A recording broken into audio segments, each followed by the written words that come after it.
The Supreme Court ruling that Arizona, the state of Arizona, must give DACA recipients driver's licenses. Arizona argued that illegal immigrants could use those licenses to improperly access public benefits, but the Supreme Court nonetheless ruled without comment. Think about this, without comment, to leave in place the lower court decision that bars Arizona from denying DACA recipients, illegal immigrants, the driver's licenses. The Trump administration, where was it? The Trump administration urging the Supreme Court not to hear the appeal at all, saying the questions in the case, quote, have been overtaken by events. Are you kidding me? Joining us tonight, renowned Harvard Law School professor, attorney Alan Dershowitz. And Alan, it is always good to see you. Thanks for being with us. I want to start with this question from the Supreme Court, ruling without comment, without analysis or explanation, against the state of Arizona in support of DACA recipients whose only claim to be in this country is an illegal executive order by President Barack Obama. What in the world is going on in our court system? Well, let's not make too much of it. The Supreme Court denies review in 98% of cases, grants review in only 2% of cases, and a denial of review by the Supreme Court is not a decision on the merits. It may be the court's waiting for a better case, a clearer case.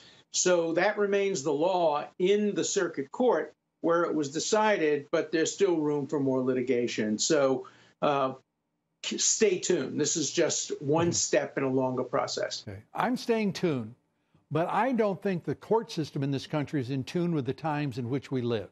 And I think the Supreme Court is being awfully haughty, if I may say, even for a court that considers itself supreme, to simply have no comment whatsoever and simply dispatch an issue to the American people, which is, frankly, too important to be just simply dismissed when illegal immigration, our border security, and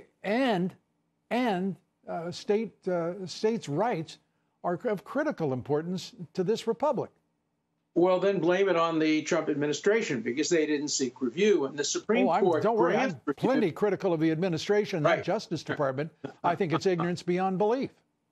But the court grants review much more often when the United States government seeks it. But when the United States government opposes it or takes no stand, it's very, very hard to get review in the Supreme Court. As I say, they take only about 2% of the cases. And I would remind you that it's like rat poison. 98% of it's oatmeal. It's the 2% that kills you. Let's go on to the Mueller probe. The cries now for a second special counsel. Do you think they're appropriate? I don't like special counsel at all. I think special counsel really violate the core and fundamental precepts of justice. They're told to try to find crimes, whether crimes exist or not. I think it's much better to leave it generally to law enforcement, leave it generally to professional prosecutors. But when you bring in special counsel, I was opposed to the appointment of Mueller to be special counsel. I still am opposed to it. I think President Trump was right when he said there never should have been a special counsel appointed because there was no probable cause for believing that there was any crime, collusion or otherwise, or obstruction of justice. I wish we would do away with special counsel, and I wish we would divide the Justice Department into two branches, one of which advises the president, is in the cabinet. The other is independent law enforcement, the way they do it in Britain, the way they do it in Israel, many other countries. The hell with Europe. I don't want to do anything like Britain does it, frankly, Alan. I like our system. I really tire of public servants who sit in the Justice Department talking about how independent they are.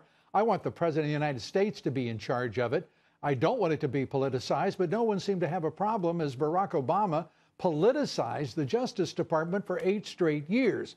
And you can watch the march from Fast and Furious, a gun-running operation, all the way through. He used the Justice Department as a place for truth and inquiry to go to die. And now we're trying to resurrect integrity, at least the idea of it, in the Justice Department and the FBI. We've got to do something because it is on its face a department that is so filled with political corruption, is it not? Well, I think the public has lost faith in the Justice Department and the FBI, increasingly in the CIA. More people are saying, who will guard the guardians? We're seeing test-lying now at the very top. Look, either Comey or the deputy director of the FBI must be saying something other than the truth, because they gave utterly inconsistent statements. The director said, I never authorized anybody to leak. The deputy director said, I was authorized to leak. I'd like to find out and get to the bottom of this. What I want to see is the report of the investigative agency, the report of the Office of Professional Responsibility. Let the deputy director of the FBI, let him waive privacy, let him demand publication of these reports. Then we can decide for ourselves. But the president himself could order that publication. He could order the release of those records and documents. And do you not think he should? He should. I think the public has the right to see anything that is not deservedly classified on national security grounds. And I don't think these reports fit into the category. You've got a heart out here, Alan. Thank you.